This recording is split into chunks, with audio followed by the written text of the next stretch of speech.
Chapter है heredity and evolution.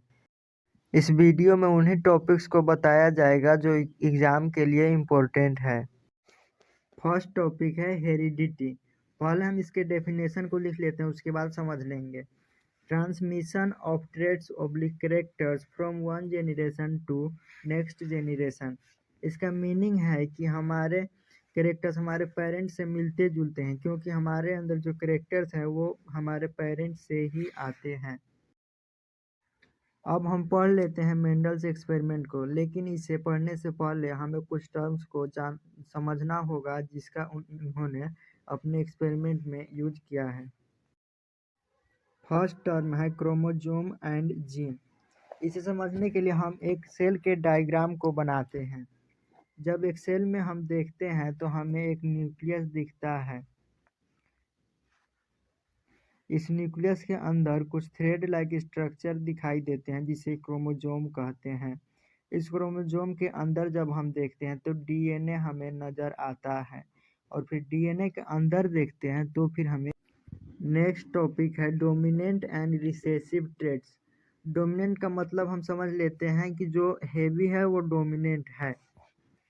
बाकी इसके बारे में हमें बहुत कुछ समझना है, हम धीरे धीरे इसे समझ जाएंगे अच्छे से। नेक्स्ट है genotypic and phenotypic ratio.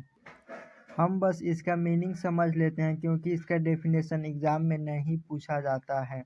Phenotypic ratio का मीनिंग होता है रेशियो ऑफ ऑब्जर्वेबल कैरेक्टर्स, और जीनोटाइपिक का होता है रेशियो ऑफ इंटरनल पार्ट या फिर जीन। अब हम पढ़ने वाले हैं मेंडल के एक्सपेरिमेंट को। इन्होंने एक्सपेरिमेंट करने के लिए मटर के पौधे का चयन किया था, क्योंकि मटर के पौधे का शॉर्ट लाइफ पीरियड होता है और इसमें मेनी कैरेक्टर्स दिखते हैं। मोनो हाइब्रिड क्रॉस में मेंडल ने प्योर टॉल और प्योर ड्वार्फ के बीच क्रॉस कराया, मतलब कि लंबे पौधे और नाटे पौधे के बीच क्रॉस कराया। टॉल को कैपिटल टी से रिप्रेजेंट किया और ड्वार्फ को स्मॉल टी और स्मॉल टी से। टॉल का गैमेट कैपिटल टी और ड्वार्फ का गैमेट स्मॉल टी निकाला। जब टॉल एंड ड्वार्फ के बीच क्रॉस हुआ तो capital T and small T zygote बना। अब इस क्रॉस के बाद जाइगोट से जो बीज बना और बीज से जो पौधे आए वो टॉल ही थे, क्योंकि कैपिटल टी डोमिनेंट होकर स्मॉल टी के प्रभाव को खत्म कर दिया। अब मेंडल ने capital T and small T का आपस में क्रॉस कराया तो उन्होंने देखा कि 3 पौधे टॉल और 1 पौधे ड्वार्फ आया। टॉल एंड ड्वार्फ प्लांट का रेशियो 3:1 आया, जिसे फिनोटाइपिक रेशियो कहा। अब एक साइंटिस्ट की एंट्री हुई जिसका नाम है पुन्नेट स्क्वायर। पुन्नेट स्क्वायर ने फिनोटाइपिक और जीनोटाइपिक रेशियो निकालने के लिए एक स्क्वायर मेथड दिया। अब हम इस स्क्वायर मेथड को समझ लेते हैं। इस मेथड में हम एक स्क्वायर बनाते हैं और दोनों तरफ कैपिटल टी स्मॉल टी लिख देते हैं, और फिर अब हम समझ लेते हैं डाई हाइब्रिड क्रॉस को। इसमें मेंडल ने पी प्लांट का 2 कैरेक्टर्स लिया है। इसमें राउंड एंड येलो और रिंकल एंड ग्रीन प्लांट के बीच क्रॉस कराया। क्रॉस के बाद F1 जेनरेशन में जो जाइगोट बना और उससे जो पौधे निकले वो राउंड एंड येलो थे। अब हम पढ़ेंगे सेक्स डिटर्मिनेशन को। हम जानते हैं कि मेल के पास X और Y क्रोमोसोम प्रेजेंट होता है और फीमेल के पास XX क्रोमोसोम। जब इसका गैमेट निकालेंगे तो मेल क्रोमोसोम का गैमेट आएगा XY और फीमेल क्रोमोसोम का आएगा X। यदि मेल का X क्रोमोसोम फीमेल के X क्रोमोसोम से फ्यूज होता है तो जो जाइगोट बनेगा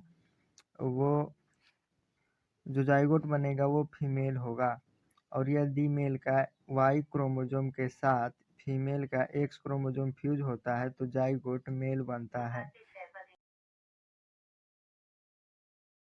अब हम पढ़ने वाले हैं इवोल्यूशन को। इसका डेफिनेशन होता है change in characteristics of A स्पीसी overall several generation. मतलब कि आपने किसी को भी देखा होगा कि इवोल्यूशन का मतलब ये निकलता है कि मतलब लाखों करोड़ों सालों से जो अंतर होते आया, मतलब कि मिलियन ईयर्स लगे हैं जिस अंतर में, चेंज में, वही इवोल्यूशन है। जैसे कि पहले के इंसान थोड़े अलग से होते थे और अभी के अलग हैं। या फिर आप किसी भी एनिमल का को देख सकते हैं, जो पहले कुछ अलग होता था अभी कुछ अलग दिखता है। और अब हम देखेंगे होमोलोगस ऑर्गन और एनालोगस ऑर्गन। तो होमोलोगस ऑर्गन को पहले पढ़ लेते हैं। इसका डेफिनेशन है organs have same basic structure but different function, मतलब कि जिसका स्ट्रक्चर सेम है और फंक्शन अलग अलग है। यहाँ पे जो होमोलोगस का एग्जांपल दिया है बुक में, जैसे कि मैन का चीता से सिमिलर है, और व्हेल मछली से, और फिर बैट यानी कि चमगादड़ से सिमिलर है।